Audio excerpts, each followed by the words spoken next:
Yes, people, what's happening? Welcome back to Chelsea Fan TV and welcome to another edition of the Chelsea Fan TV podcast. First things first, guys, make sure you smash the like, subscribe to the channel if you are new around here. And as always, leave your thoughts in the comments below. And what a crazy week it's been for Chelsea. 8 goals, 2 games, 4 all against Man City, 4-1 win against Spurs.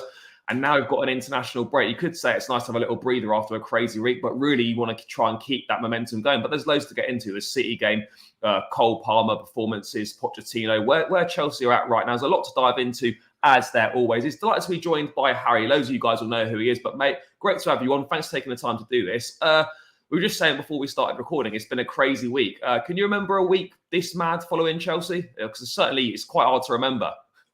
Yeah, well, first of all, it's good to be back on the channel. And yeah, it's hard. I was trying to look up statistics of like when was the last time we scored even close to 8 goals in a week or even 2 weeks. And it seems as though it's been a long time. In terms of like nutty weeks, I'm sure like back in like playing against Real Madrid or in the Champions League, there would have been some weeks where it's just like a whirlwind. But anyone that's been Chelsea fan long enough knows that like as crazy as this last week has been, it's still nothing new. Do you know what I mean? It's a Chelsea thing. We go through these stages where we were saying before where like we've been awful over the last 2 years, or it's been really hard to watch Chelsea week in, week out, but we've stuck through it and we've got some entertainment value. Like people are actually, even rival fans saying that Chelsea are now probably one of the more entertaining clubs suddenly in Europe. And it's hard to disagree with that, honestly, considering how it's gone, at least the last couple of weeks. No, for sure. I mean, certainly entertaining against the bigger sides. I mean, against the lesser sides, low blocks and that, I probably wouldn't lump us in the entertainment factor. But hopefully hopefully that can come. But I mean, mate, obviously yesterday, phenomenal performance. I thought, yes, we didn't win the game. Yes, we arguably deserved to win that game. But it would have been an absolute disaster. It would have been sickening to come away from that game with absolutely nothing if that had happened. Yeah. Luckily, it didn't. But I mean, a lot of people were giving us, well, the majority of people were giving us no chance at all to get anything out of that game. So I was kind of cautiously optimistic. You know, we do play better against the better sides. Yes, this is Man City. They obviously are exceptional. But there's something about us against better teams where we seem to raise our level and kind of find a bit more. I mean, did you have any hope heading into this game yesterday that we could get anything? What were your thoughts heading into it? I mean, what was the stats coming into? I did my preview before the game, as I always do, and it was 6 games we played in all competitions against City since the Champions League final in Porto. No goals, 10 goals conceded, all 6 lost, 4 back-to-back 1-0 losses to Man City in the Premier League. Knocked us out of both FA Cup and Carabao Cup last season. And so I had a bit of blind faith, as I think Chelsea fans, again, if you've been a Chelsea fan long enough, you'll have that bit of I think it's any fan really, if your team can back it up, which Chelsea, even on their worst day, can show up. And whilst the Tottenham game was a bit of you take it with a pinch of salt, even like a shovel of salt, really, because it was like a fucking crazy game, wasn't it? And 4 goals in that game to then, you know, I know it was 9 men. I know people will be like, you wouldn't have won if it wasn't for that and all. But we still had to persevere. We got there eventually. And so using that, it kind of gave me a bit of enthusiasm with my prediction coming into this game. Could I have predicted 4-4? Absolutely not. I was going for a draw. I did predict that we would definitely score. I think I did like best result possible 1-1. And then the sort of, I was like, it's likely we're going to get pumped in any other case, but it's, I'm so happy with the result. I really am. Treat it like a win, honestly. Like, and I know it sounds like people are saying like, oh, you know, how Chelsea have fallen, like the mentality's dropped and everything like that. Any club, Man City are the best club in the world right now and have been for like the last year or so, 2 years, maybe even 3. To even score 4 against them in the first place, win, lose or draw is phenomenal. And like you were saying, like if you look at some of the goals they scored, very fortunate. The penalty, they were fortunate. Their Rodri goal was fortunate. We could easily have won it. And so to come back from the Tottenham game where people are doubting, even though we won 4-1 and it was embarrassing to celebrate a win like that, to then come and get a fairly convincing result against Man City, against all odds. I think even people like Ben Foster was doing his preview saying that we couldn't stand a chance. He could see it being like 10-0. And I get that. I do get it. But at the same time, like we've shown people why we're Chelsea again. And there is that sort of essence of old Chelsea still in us, even with all these new players. No, absolutely, man. I agree. I mean, like you, I tipped 1-1 before the game. I just had a feeling we could get something. I didn't really necessarily fancy us to win. But as you touched on, we were superb, I think, pretty much from minute one to the final whistle. Yes, like if you're being a little bit critical, I always try and provide a little bit of balance. It's poor marking for the Akanji goal. Like it's a free header. No one's picking him up. That's not great defensively. Obviously, the penalty was never a penalty. Obviously, with Anthony Taylor in charge of a Chelsea game, we're never going to get an easy afternoon. That was ridiculous. Like, do you know what's mad about that, right? I was sitting behind. I was behind the goal in the ground for that decision, right? And you can get a pretty good idea because like players will appeal for stuff and things like that. Like there was no appeals from anyone. No one appealed anything, right? I just thought he'd given a goal kick, and then I seen the yellow card come out. It's like he's given a pen. I mean, could you believe that was given as a penalty? Because Haaland's been doing this for since he's come to the Prem. Like he'll start a tussle, and then the refs or whatever will only see the player then tugging him back. He's got so many penalties for doing it, and yet I don't know in the VAR if they're not showing the whole thing. If they're just showing Cucurella tugging him, then obviously they're probably going to give a pen. But if you run the whole thing, he's fouled him first. I mean, when you see that given as a pen, you're just thinking, oh, this is going to be a long afternoon for us. Yeah. I mean, I was doing the watch long for it as I do, and I'm sure you could imagine how angry I was getting in the moment, as I'm sure everyone else was at the bridge. It's when we saw the replay. Well, no, because we were getting the VAR feed as well, and it clearly showed. Like Jamie Carragher was saying, like they've got this wrong. Haaland drags him by the shirt back first. He alters the momentum so that he's got the front foot, and then obviously Cucurella has put hands on him and everything like that. But I compared Cucurella as like to a scarecrow. Do you know what I mean? Like he's got that build. He's so skinny, and he's not really got too much of a build to him compared to someone of Haaland's size. You just don't go down. And I know he's a striker. He's one of the best, if not the best strikers in the world right now.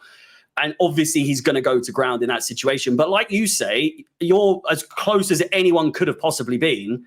And for him and his teammates to have not called it at all shows that he didn't think it was a penalty. They didn't think it was a penalty. None of them thought it was a penalty except baldy Anthony Taylor, who just, as soon as it was given, you thought, no. In fact, as soon as it was going to VAR, you knew it was going to get given in the first place because it's Anthony Taylor. But immediately you thought, this is a long day. This is going to be a long, long day. It's a sign of things to come. Thankfully, unless I'm mistaken, I don't think Anthony Taylor made any other sort of balls ups. Not really. No, I mean, in fairness, I know we love to hate him, and I think I don't think he should be reffing Chelsea given his track record. But actually, other than that, there wasn't that many like real glaring errors. Yeah, a few free kicks here and there, a few fouls here and there, but nothing. The Carl Walker situation that was outside the area. Yeah.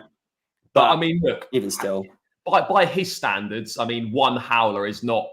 I suppose it's a bit of a low bar, but it's not too bad. But do you know what impressed me? Do you know what I think was really crucial for us in that game though? Is getting the equaliser so quickly. Getting that equaliser like 2 or 3. It felt like within 5 minutes we equalised it. It felt like it come pretty quickly. That for me was crucial. And do you know what? Like we talk about this Chelsea side and like we're not really sure where we're at with it and whatnot. But do you know what really pleased me about yesterday? I know we didn't win, but for the first time in a long time, the fact that we showed desire, fight, passion, the mentality was there. Our heads didn't drop. You can guarantee, right? You throw that back to last season, we go 1 down. That game's done. Heads have dropped and we're finished, and we probably lose that 2 or 3. Like I think that's credit's got to go to Pochettino, and he's taken a little bit of stick. And I've criticised him at times for certain tactical things he's done, maybe certain selections he's done and whatnot. But do you know what? Fair play to him, particularly in these big games. He's got everything absolutely spot on. And I think a massive thing that he's instilled there is a mentality and a fight and a desire within this group again, because all these players now look hungry, and that to me goes back to the summer of clearing out all the guys that didn't want to be here, all the bad eggs per se, the people that weren't up for the fight, didn't want to be part of it. And now that we've got a group of young players, hungry players that all want to play for Chelsea, you're noticing a big difference in the mentality, the attitude, and the fight and the desire for the team. Is that something you've picked up on as well? Yeah, I mean, look at his reaction after the game, like the passion and the I wouldn't say aggression, but he was adamant of whatever it was that he was angry about. It was the fact that he should have played on, I think. Yeah, Sterling was on the ball and then he just blew the whistle like when he was on the break in the centre. But then the camera panned over, and I think Cucurella was on the ball when it went, and then he passed it, and then you could see like their whole back line was still there. There was no chance really that it was gonna. I mean, it might have. You never know. But in the heat of the moment, he's shown that I think the Pochettino that people wanted is starting to come out of his shell a bit. He's laying the foundations. He's doing it sort of very discreetly, very calmly, at least from what we've seen. Like, he hasn't been the overly animated. I don't know if you can say otherwise because you go to the games a lot more. He doesn't like, this is not a criticism. This is just him and how he is. But like at the end of games, you know, some obviously the players applaud and that, and like sometimes the managers will come over. He doesn't come over, and that's not a criticism. That's just him. He's never done it since he's been here, and that's fine. But I think that's just his character. But ultimately, as long as he's delivering on the pitch and stuff, then that's kind of the most important thing. But I think he's definitely galvanizing this group and bringing this group together. And do you know what as well? Like, for me, this is the first time in a long time where we've actually got a likable group of players. Like, you look in the squad and you think, there's not actually a single guy that I dislike in this squad. Where you look back at previous years, you're like, there's a lot of people who just like, these need to go. I just don't, I haven't got time for them. Now you're looking at them, it's like, yeah, these are good lads. Mate, it's for me, the biggest sign of the Pochettino effect is I absolutely could not stand Cucurella, and I'm not the only one, but I couldn't stand him last season.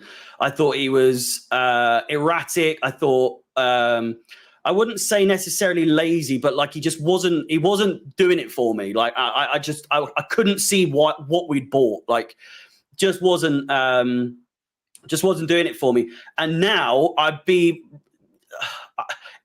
wouldn't say he's my favorite player, but he's definitely like in my top 3 like favorite players this season. And for me to say that after the things I was saying about him last season is saying a lot, because I went at him a few times for stupid shit that he was doing. I can't, like you say, I don't think there's a single player that I'm like. I think Sterling's I'm still trying to get used to. He's hot and cold. Yeah, I really liked watching him play when he was at Man City. And I think the frustrating thing with Sterling is that he isn't quite what we were used to at City, because it's not the same environment for him. It might be a bit different, and he doesn't gel the way he does. Yesterday he looked like a Man City player. He really did. He was pretty much running the show from time to time. But just like you say, I don't think there are any players besides, Sterling and Sanchez are the two that get on my tits the most, but I still love them, because I was saying about Sanchez yesterday as well, like when he's good, he's really good. Like that save when Haaland was one-on-one yesterday, that chance, I thought it was like, that's over in most situations. The ability to get to the ground that quickly, brilliant. Distribution of the ball, pants, absolutely horrible at times. It's mad though. Sometimes it's unbelievable, and then other times it's like he's never kicked a ball before. There's no middle ground. It's either great or it's absolutely awful. You don't get a middle ground with Sanchez. Look, I think it's still early days. He has made some very good saves during his time here. Yes, he makes mistakes, and I still do get nervous when he's on the ball at the back and attackers are closing down on him and he's looking for a short pass. Like he doesn't, I don't have like full confidence in him yet, but in fairness to him, I actually don't think he's been that bad since he's come to the club. Look, is he the answer to the number 1 position long term? I still need to be convinced. I'm not sure if he is. I don't look at him and think, is he a Premier League winning goalkeeper? Is he a Europa League or a Champions League winning goalkeeper? I'm still unsure on that. But given the sample size we've got, yes, the distribution is poor at times. Yes, he makes mistakes occasionally. But overall, on an overall judgment, I actually don't think he's been that bad. If I'm not mistaken, he's been man of the match a few times this season as well. He has, yeah. Maybe at least a couple times. Standout performer for me, like earlier in the season. Bournemouth away was one. But likewise against Villa, yeah. Yeah, like last season with Kepa and everything like that, I was just like, and he was getting man of the match too often for me. And I'm like, if your keeper's getting man of the match the most, something's wrong. Applaud Sanchez for getting those man of the matches in those situations. It's shown that he can step up to the billing when he needs to. Likewise, yesterday, like we're saying with his saves that he was making, I don't think he could be blamed for any of the goals. I remember correctly. Like the penalty, it is what it is. Haaland's goal, maybe the Haaland's second goal, because I think he just touched it on to him. Yeah. Akanji's goal, nothing you can do about that. No, and then Rodri's, no chance. Don't know what Thiago Silva's doing there. No, it's he's absolutely not to blame for this game. So I was not focusing on him too much because apart from his distribution. I'm just going to take it back to Cucurella, mate. Like you, I liked him at Brighton. I thought he was brilliant. Obviously, we overpaid for him. We know that. City wanted him. They wouldn't go above 49. We overpaid. Fine. It happens sometimes. You deal with it. Look, I think he's obviously struggled last season. Off the field issues. On the field, things weren't great. Chelsea was an absolute shambles of an environment. And I think, look, we wouldn't be the only Chelsea fans to think, if there's a chance to get rid of him, like we should be doing it. I think there's a lot of outrage at the time with Lewis Hall moving on and Cucurella still being here. But now all the people that were sort of saying that are like, we should have got rid of him instead of Lewis Hall. Lewis Hall barely gets a kick for Newcastle at the moment. And Cucurella is kind of turning into one of our star performers. But football's mad, in a way, because Cucurella obviously started the season, weren't really getting any minutes at all. He played Carabao Cup early rounds, but then football's about luck sometimes. Reece James injured, Ben Chilwell injured, Gusto 3-match ban for a red card. That was Cucurella's opportunity to get in the team. And all you can do when you get your opportunities, because they will come, is make the most of them. And fair play to him. He stayed professional the whole time. He's got his head down. He's trained hard. And he's been brilliant for us. He's been absolutely superb. I thought it was bang unlucky not to start against Spurs. Defensively, I think he's really sound. I think he's better than Chilwell defensively. I think he's better than Colwell defensively, certainly in that left-back slot. And I don't think it's an exaggeration to say that he's probably one of our most important players right now on the pitch. I know there's a few of them, but like you like when you're calling for Cucurella to be starting games, you know that there's been a massive change in fortunes, and he's absolutely doing something right. And look, has he secured his long-term future at the club? This sample size of games is too small, but if he carries on doing this for the majority of the season, you look at it when Chilwell gets himself fit again, like he's going to have a hard job to get that shirt back. Yeah, 100%. Like revitalize his career, and it is like he's made the most of misfortune of others, of like suspensions or injuries or so on. Going back to the Tottenham game, I was a bit confused as to why, after such a good game against Arsenal, he was benched. Obviously, he pocketed Saka for pretty much the entire game. I actually don't remember Saka doing anything in that game. For the most part, he did the cross for the equaliser right at the end. Well, yeah. But if otherwise, sleeping, that cross would have come to nothing. So yeah. But so going into this game, it turned out that Colwell he got a shoulder injury. Which to me, when I again did my preview, I had Cucurella starting in my preferred 11. If I was going for like predicted 11, I would have predicted Colwell to start, but after the mistake from Colwell against Tottenham, in my opinion, I don't know if it's really been picked up too much, but like I think Colwell got confused. I think in the move from there, he was completely out of position, and when he did turn to run back, he went very central. I think in the moment, I think he thought that he was playing centre back for that split second. Otherwise, I don't know what he's doing, because there's so much space on their right hand side, and so I'm still like, there's times with Colwell, and this is obviously going back onto Cucurella, but like I'm not sold absolutely on him playing left back. I much prefer him as a centre back. And who better than the man in form at the moment than Cucurella? Even on the right, he's been great. But even now, he's capable of playing on the left again. It's a breath of fresh air, really, because I'm glad I'm not having a go at him every week. It's actually really nice to be praising him week in, week out. I know some people probably are still like, "Wow, he's not quite that good just yet." But like you say, again, it's a work in progress.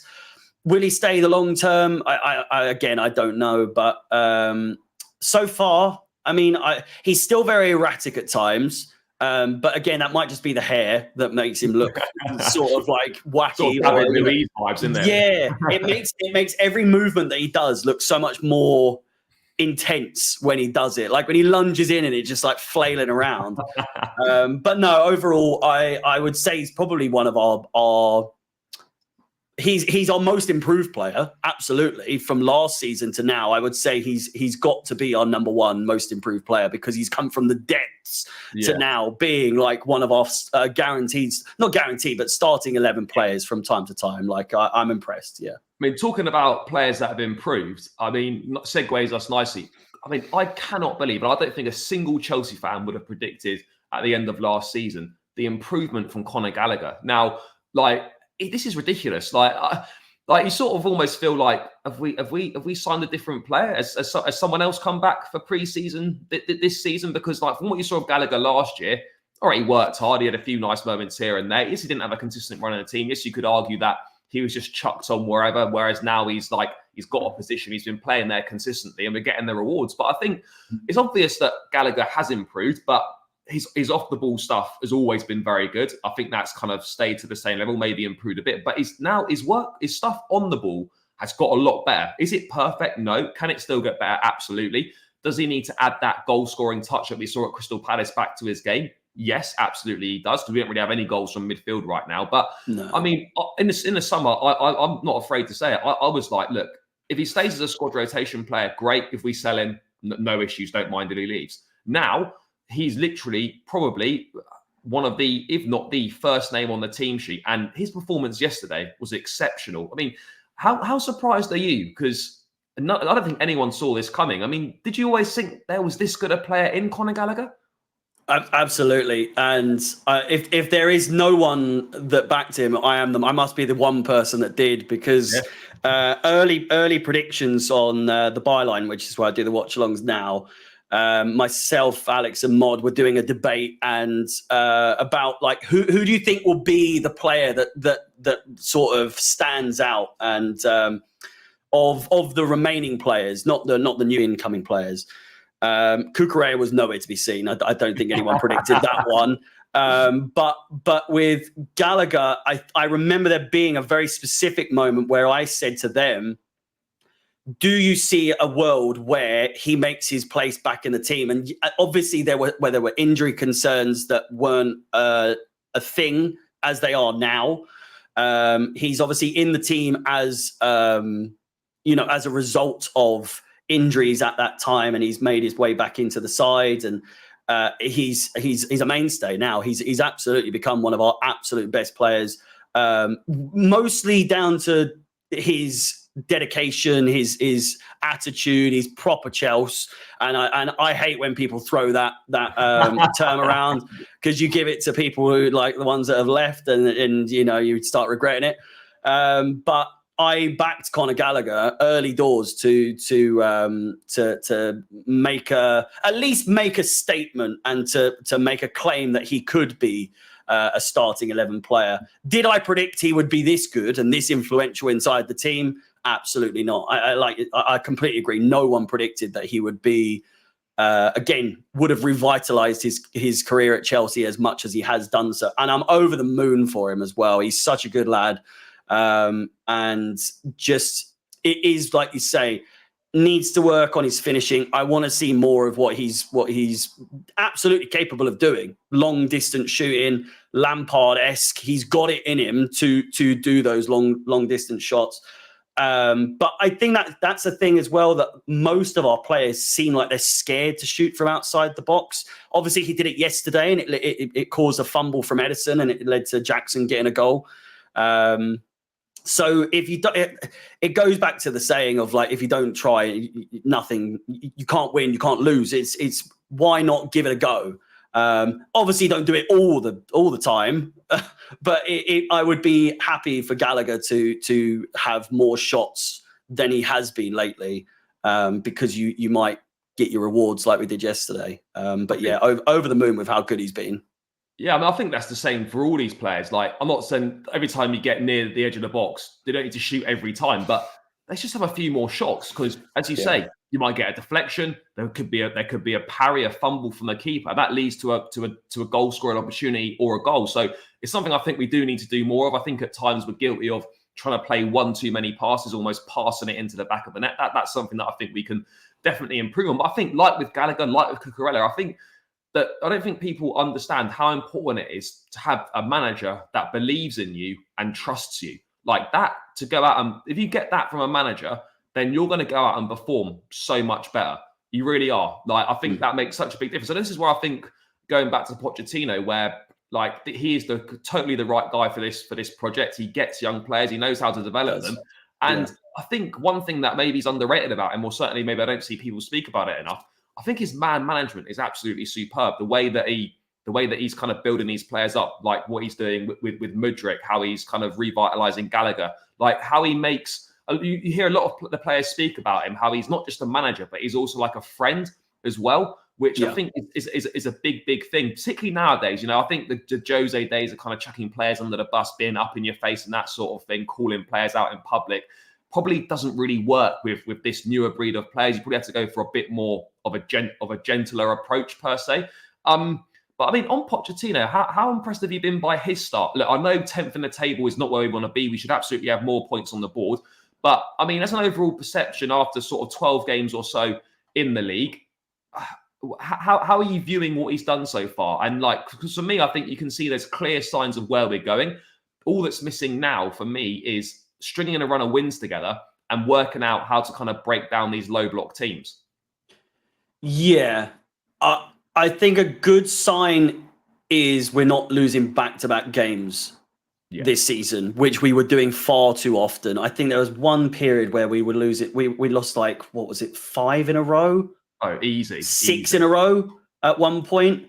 Well, that was on the Lampard, because we had one win with Lampard. We lost 6 on the spin. Yeah.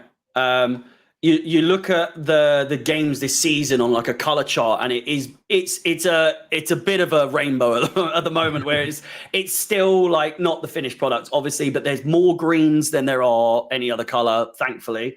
And I think you can also show quite a lot of I mean, one loss in our last, like, what is it, 7 or 8 games? Games in all comps, one loss. And even then, that Brentford game was so unnecessary to lose. Like, it was so frustrating. It wasn't even that bad. It wasn't even a 2-0. Like, I don't know to this day why Sanchez was up for that corner at that specific. Like, it was still too early in the game. Like, I feel like there was still, from that corner, if they had the time to go all the way, because it was still like a minute and a half left. Yeah. There's 30 seconds, sure. But again, I reckon that was a Pochettino call to be like, yeah, go up. I think that the game it was over. It was definitely over, but I don't think it needed to be 2-0. The scoreline is also just, it doesn't really matter in the scheme of things. But when you look at our last 8 games, a draw against Arsenal and a draw against City, the 2 major Premier League title runners last season. Those games. We could have beaten both of them. Yeah. Absolutely.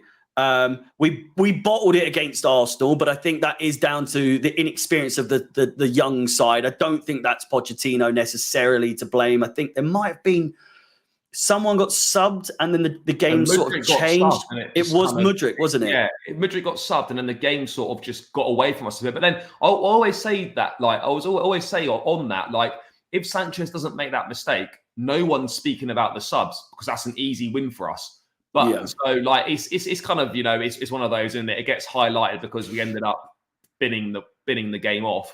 But if we hold on and win that game, no one really mentions it. But I mean, hey, what? I mean, look. Obviously, we've done a lot better against the better sides, and this is another, I think, clear sign of progress. Is that last season we didn't beat any of the traditional top 6, home or away.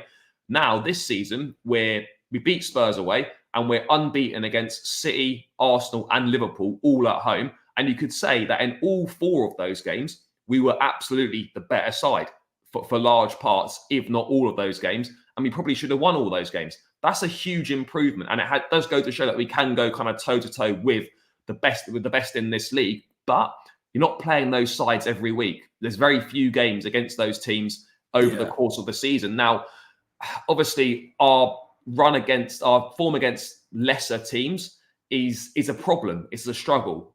Mate, what do you think we need to do in order to be able to beat the likes of your Forests, your West Hams, your Aston Villas? Well, maybe not Aston Villa, but do you know what I mean? These lower teams, your Crystal Palaces and the like. What do you think we need to do? Because obviously that's kind of your bread and butter facing those lower block teams. And if we want to qualify for Champions League, we've got to work out a way of breaking these teams down. Because it's not a Pochettino problem per se. It obviously is right now, but this is a problem that's been going on since Tuchel first arrived as well. Maybe back end of Lampard as well. The fact that we can't break down these low blocks. I mean, what do you think that the solution is? I really don't know. I really don't know. It's been something we've been trying to figure out for ages now because it's nothing new. I think actually knowing how to win at home would be nice. One win at home. Again, looking at our form, it's just all red and all yellow and one poxy green against Luton, who are going to get relegated. The win before that was back in March against Leeds, they've been binned off as well. That was 1-0 as well. That was only a 1-0. Win before that was Crystal Palace, Bournemouth. And I know we're talking about like the smaller sides and they are all, smaller sides. But you look at other losses, like I know Villa aren't necessarily, they're doing all right these days. Lost to Brentford recently, Nottingham Forest, and drew to Everton. Like losing to Southampton last season did my nutting as well, because that game was a turning point for a lot of people. Yeah, that was actually one of, because it was City before then, Arsenal before that, and then before that it was Arsenal again in 2022. We were all right, but that Southampton game was the turning point at home, where we've just been utter shite since. It's got to be a mentality thing. I don't know what it is, because, like you say, playing against the bigger side wasn't there a thing like last season as well? We didn't beat a top 10 side the entire season. No. Any team that we played who were currently in the top 10, we didn't beat. No. That in itself is ridiculous, and it's a strange feeling coming up against like the teams that we played recently in this so-called it's almost like a group of death, wasn't it? Where it's like this run of games was supposed to be really, really bad, and we've absolutely silenced everyone. But then you look at the one team who we were almost like this should be a win in this run of games in Brentford. It has to be a mentality thing where they're so much more up for it for the big games this season than they have been in those smaller games. And like what I was saying a minute ago, we've been trying to figure this out for a few seasons now as to what this issue is against smaller teams. They seem to come to the bridge or just play us in general, and they have a vibe of like they think they have a chance, or they smell blood and they just go in for the kill. They get their goal, they run home, kind of thing. And I don't know. It's really strange, this mentality. It's almost like an issue that we have that needs therapy, kind of. Do you know when there's something you just can't get past something unless you get your therapy and you find out what the problem is? There is something, I don't know what it is. I don't think any Chelsea fan knows, to be honest. Because this is different managers. This is a whole different set of players, and kind of the same issues are still there. I mean, I don't really know what the answer is, but do you know what? It's not like we're not creating chances in these games. We are, but obviously we don't take them. And then like the blueprint's there to beat us at home. We're going to start well. We might fade towards the end of the first half. We'll give up one or two chances. If you nick a goal and then just sit 10 behind the ball, you're going to win. You're going to win the game. Like that is the blueprint. Like teams are coming here and it's easy. Like Stamford Bridge used to be a feared place to go. Now I think teams probably don't mind coming here. Obviously, the bigger sides, yes, okay, it's different and that it's probably harder for them. But I don't think your Forests or your Brentfords or whatever are scared of coming to Stamford Bridge anymore. And that is a problem. Look, I know it's a tight pitch or whatever, but that shouldn't necessarily be a determining factor. Yes, the atmosphere, I think, can absolutely improve. For the big games, it's great. Yesterday was a prime example, probably the best it's been in a long time. But it's easy to get out for the big games, but you know how much of a difference a crowd can make in those big games. So we could just replicate maybe half of that in the smaller games. That could make a big difference. But I don't want to just say, oh, it's because the atmosphere is not great. Like, that's not an excuse for not beating these teams and, you know, for struggling at home for so long. But if we are going to qualify for the Champions League, if we are going to get back to competing at the top end of the Premier League in the next sort of 12 to 18 months, then this is something that absolutely has to be sorted out as a priority and as quickly as possible. But like you said, like, there doesn't appear to be sort of an obvious answer, which is arguably a bit more concerning than if there was a clear answer. Yeah. I think you touched on it with the majority of the problem is like, I think yesterday they highlighted that City are the first when it comes to possession, 63.5% on average, and we're 61. So we're in second place there. We're running the games more often than not. It's taking our chances, and there's a bountiful amount of chances that we get game in, game out, and it's more or less the counter-attacks or the one-on-one chances that you, as a Chelsea fan, honestly, it's got to the point where I don't always get excited when we're on the counter-attack and it's like 2v1 or 3v2 or whatever, because I think we're gonna balls this up somehow. It's Sterling on the ball or it's Mudryk on the ball, and you think they're gonna fuck this up. So it's coming, and then it happens, and you're like, well, that's why I don't get excited for counter-attacks anymore. We've had so many chances that I wouldn't be surprised if like big chances missed is a big thing for Chelsea. Yeah, it's got to be up there. Yeah. Surely, yeah. I think that's it. Really, is learning to actually finish your dinner, and again, that's a thing that we've struggled with for the last two seasons, or this season and last season. But it seems like we're getting a bit better. It does seem like we're getting a bit better. I'm glad that Jackson, right before this international break, has got four goals in 2 games. Albeit people will be like, yeah, well, the hat trick was weird, but he's still putting it in the back of the net. He's still getting the feeling. Haaland scores those kind of tapping goals, as you say. If Haaland had scored 4 in his last 2, gets praised as amazing. Because Jackson does it, it gets like, oh, well, these were all tap-ins or whatever. Like even his goal against City, like, yes, all right, it might be relatively easy, but one, he's there. He's alert. He's the first one there. And it is a decent finish. Yes, right, you've only got to put it under the keeper, but it's still a good finish. I mean, just on Jackson, mate, honestly think he comes in for a bit of unfair stick. He's got 6 goals in 11 games, so it's just a record of slightly better than 1 in 2, which for someone that is only in his 3rd season of senior football, had played 40-odd games for Villarreal before he came here, I think that's pretty decent. What I like about him is that he gets in the right places. He's there. He's making the runs. He's in the position to be on the end of these chances. Yes, his play in the box needs to improve. Yes, his movement needs to get better. I like what he does outside the box. He links up play while he holds up play while he runs channels well. But I'm just thinking, like, Ollie Watkins, I think, has got 1 more goal in the league than him, or the same amount in the league as him. And he's being praised as having an unbelievable season. But then people are just not really saying a lot about Nicholas Jackson. And just like, I think he's getting a bit of stick. Like, he's struggled, but 4 goals in the last 2, important goals as well against Tottenham and Man City. If you said to me that Jackson would have 6 goals in his first 11 games in the league for us, I'd say he'd done bloody well. Like, why do you think he's not necessarily getting maybe the credit he deserves?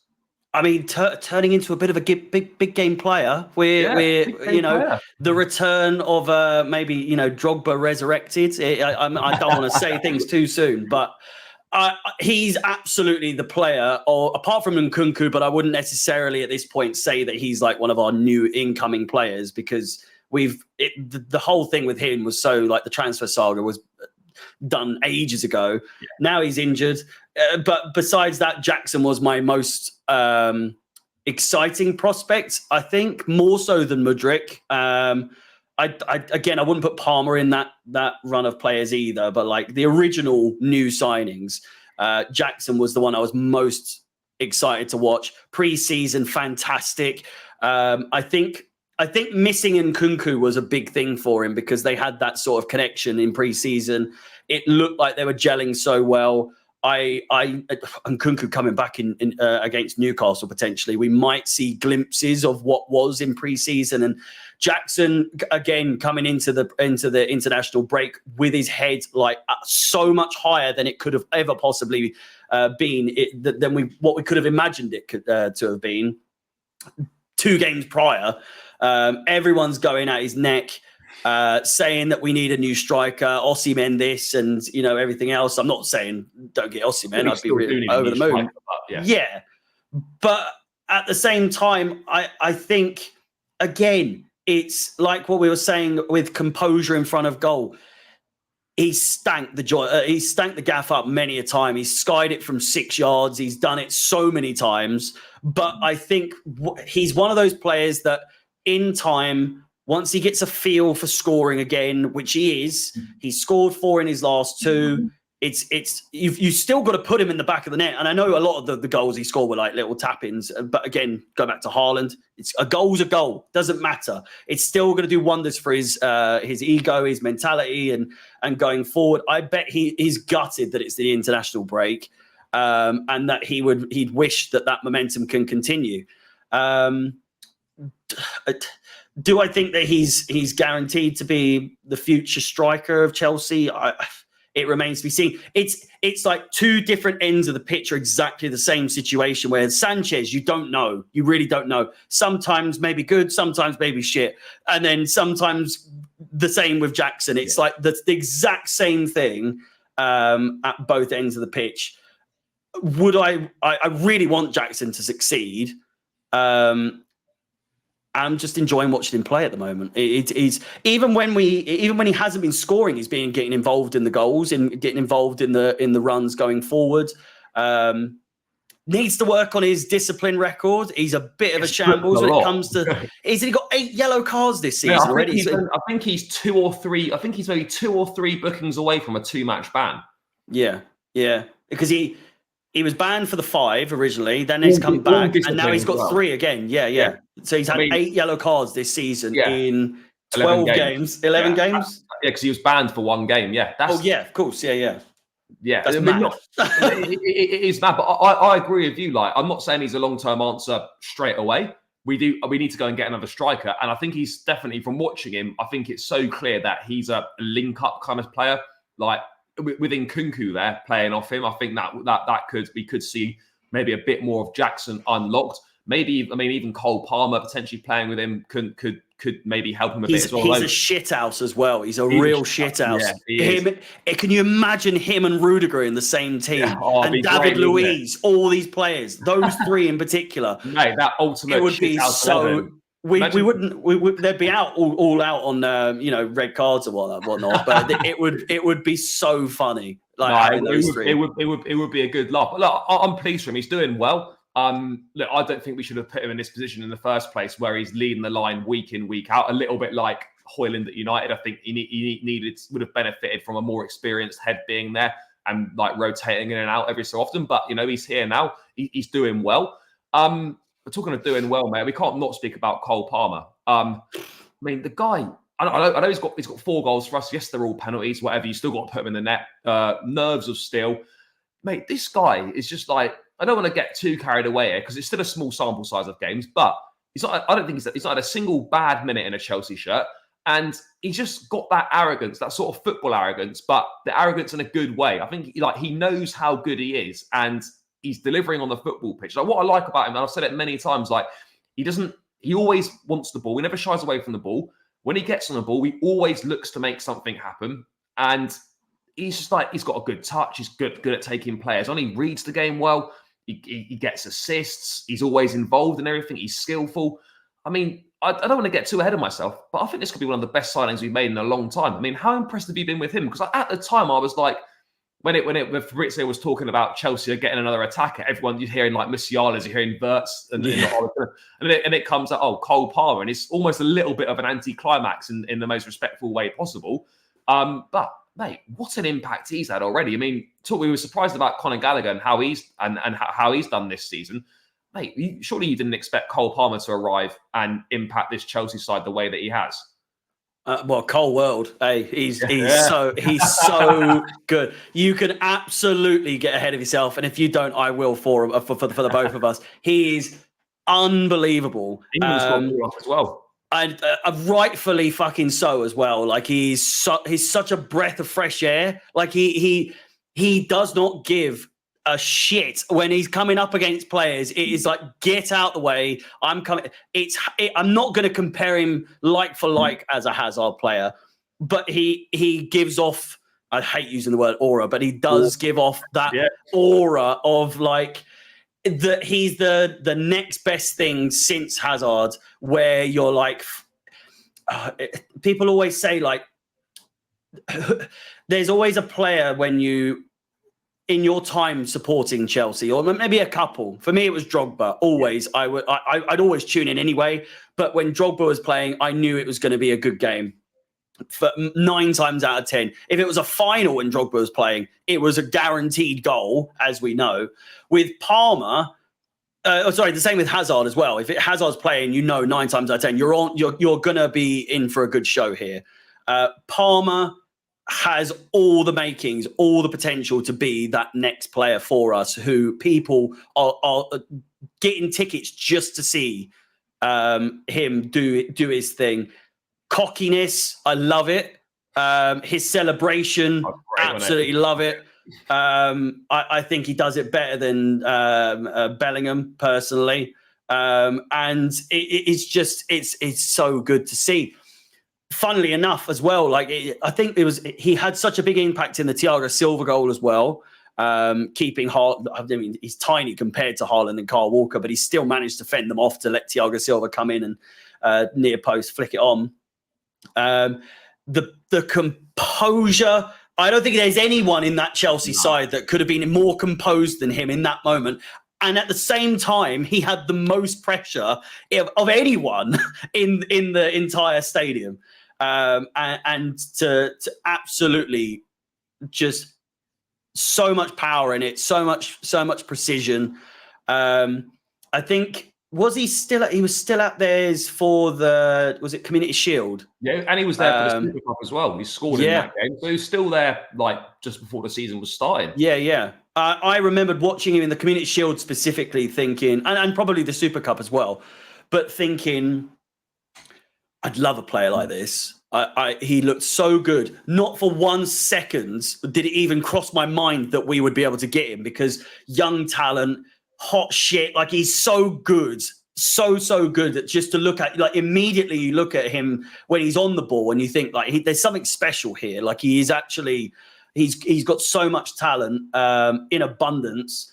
And again, I was so surprised. And you go back to what you're saying of people were a little bit sort of, oh, it's Palmer. Oh, okay. Of all the players it could have been, it's Cole Palmer. Whereas now I bet all those people are like, fucking, I'm so glad it's Cole Palmer and no one else.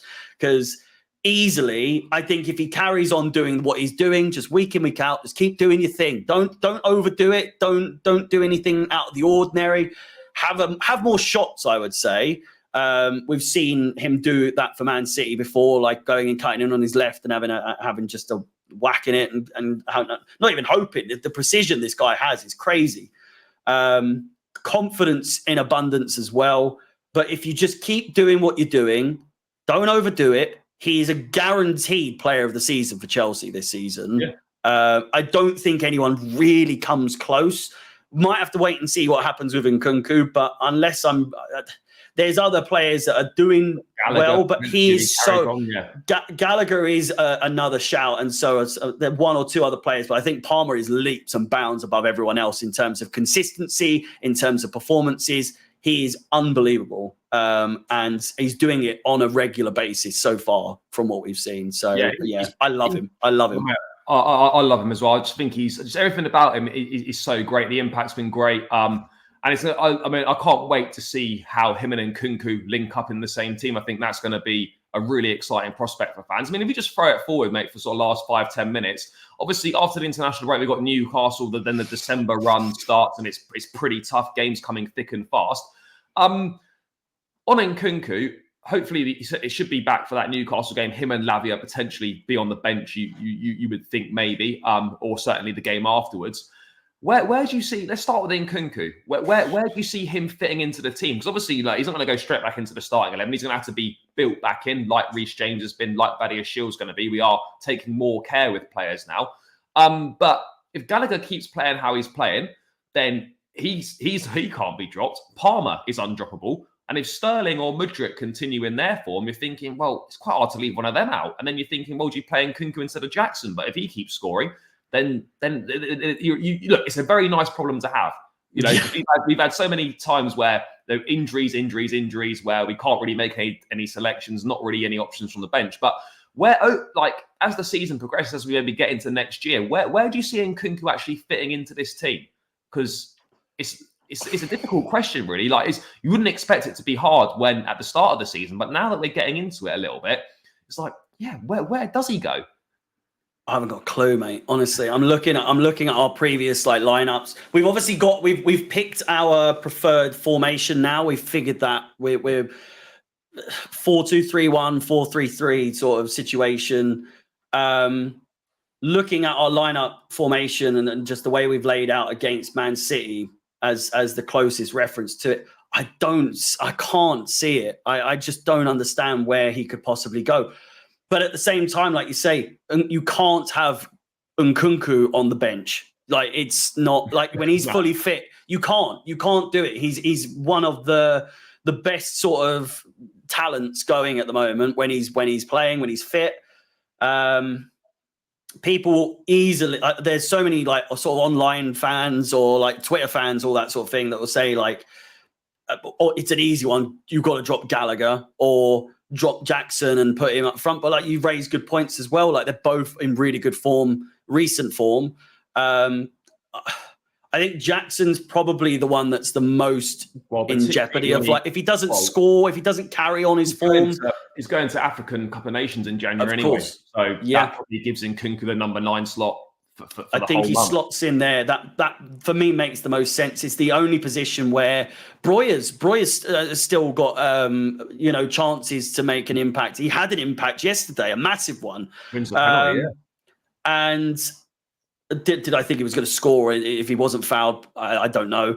But the striker position's still definitely up for grabs. So I would say probably number 9 would be how most likely. How much difference do you think Nkunku can make to this side? Because you hear a lot of people talking about, a lot of reports coming out that people at the club really feel he can transform Chelsea's fortunes. I think there's a lot of pressure to put on someone that's not actually kicked a competitive ball for us yet or played any football in say 4 months. But once he gets up to full fitness, we know how good a player he is. But how much of an impact do you think he will have on this team? Because I absolutely believe he's going to have an impact and a positive impact, but I think it might take a little bit of a while for him to get up to speed and start having that impact. But I mean, how big a boost do you think this could potentially be for us?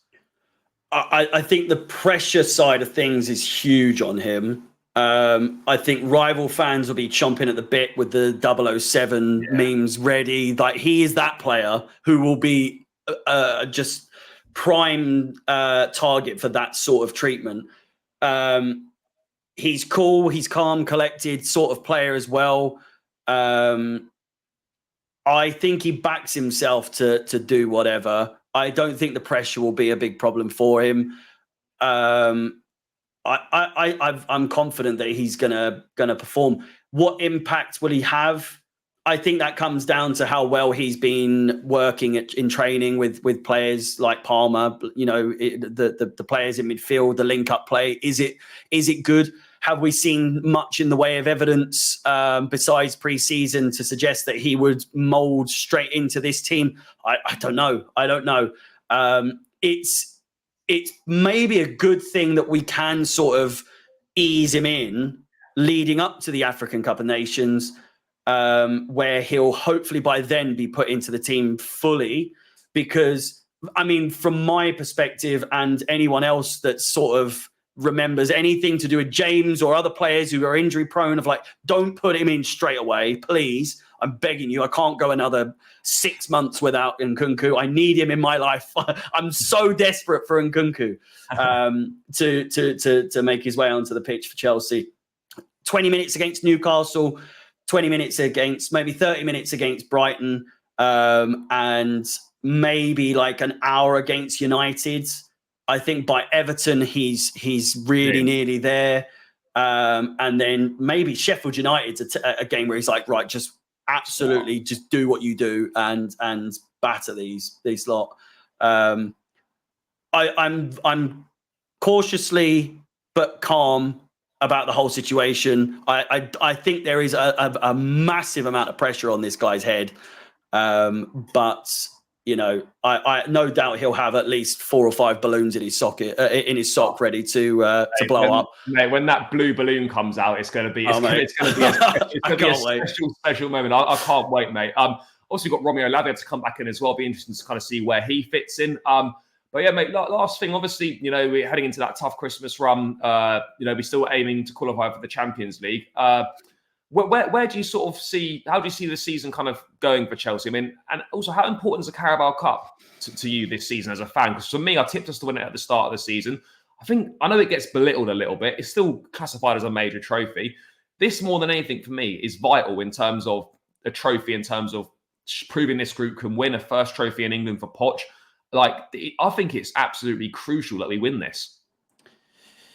Yeah, for sure. I'm very happy that we are through. It's quarterfinals, isn't it? Newcastle. It's not going to be easy. I think that we can do it. I think we can do it. They're showing that they're beatable. They are beatable. They're not, you know, they're not quite there yet themselves. And they, again, themselves will have bigger things to worry about. They're still just about in the Champions League, I think. Maybe Europa League at that time. Yeah. But Carabao Cup, for me, any other year, any other season, couldn't really care less if we get knocked out of it.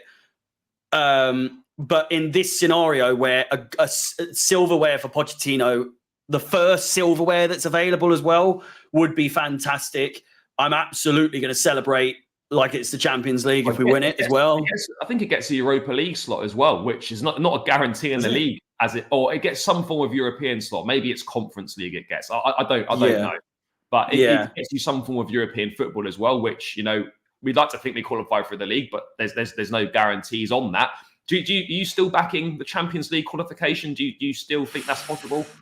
I don't know. I had us actually like early doors sort of sweepstakes of like where do I think we're going to finish? I had 5th. I had 4th. I think it was either 4th or 3rd, to be fair, which is absolutely crazy to think. And there are so many better teams than us this season currently. Like so far, we're showing improvement. It's early days. I'm looking at the table. We're 10 points behind Tottenham in 4th. We need a run of wins. We do. I think 5th is doable at the moment, and maybe like a last minute push to 4th. But it all depends if the top 4 just run away with it and it's kind of out of reach. 10 points already at this point it's you know, that's what, 3 wins and a draw. Yeah, I don't know. I was really happy we didn't get Europa League or Conference League this season. I think we needed a year away from Europe. And I know people will be like, "Well, you're just saying that because you didn't qualify." I really thought it would do us benefit. It would benefit us having a far more relaxed run of fixtures in terms of like intensity coming into it, and even playing like on Christmas Eve. It's not great for those commuting to the game, but it's nice that we're not going to be bombarded with games coming into like the new year. Like, because I think the last couple of years, having to do the watch-alongs on like New Year's Day was like horrible. Because I'd be hanging out my arse. Yeah, and it was horrible. I think this year it's a bit better. I think we play Wolves on the 24th, we play Palace on the 27th, and then we play Luton on the 30th. Perfect. That's not too bad. I think a game after that will be the FA Cup, and then it will be the 13th. So happy days. It's brilliant. Yeah, and I think there's a week or two break in January as well, some weird winter break they always do. But I think there's definitely signs to be positive for sure. We're going in the right direction. And one thing that definitely fills me with confidence is that, yes, we're a bit away from the teams above us, but they haven't got anywhere near as much room to improve as we do. And I think that's going to be a big plus for us. Yes, the big thing missing now, we've got a statement win against Tottenham. We've shown we can compete with the best. Now let's prove we can string a run of 3, 4, 5 wins together and really push ourselves up the table. But I think there's lots to be positive about. We are moving in the right direction, but there's still a hell of a lot of work to do. But mate, thanks so much for your time. As always, great to chat with you again. Great to chat all things Chelsea. Mate, if I'm sure people know where you are, but if they don't know where you are, where can they catch what you do? So watch-alongs this season. Obviously, we've still got the watch-alongs on this channel, but I've moved to the byline with Alex Goldberg and CFC Mod. That's youtube.com/the byline. Everywhere else, it's just Harry CFXI or Chelsea Fans XI, youtube.com /Chelsea Fans XI for my YouTube, and then every other social media, it's just Harry CFXI. So yeah, still doing loads. People seem to think I've stopped doing watch-alongs, but I still am, and yeah, still loving it. And bit different doing it as a 3 this season as opposed to doing it solo, which I've done 3 years years before, but it's good fun. It's good fun. And actually being able to celebrate with people instead of just being on my own in my room it's a nice change of pace. Do you know what I mean? So for sure. Yeah. Guys, that'll all be linked in the description. Make sure you check it out. Go show Harry some love over on socials and everything he's doing some great stuff. People, make sure you smash the likes on the video. Subscribe if you're new around here. Leave your thoughts in the comments below, and we'll catch you again in another episode soon.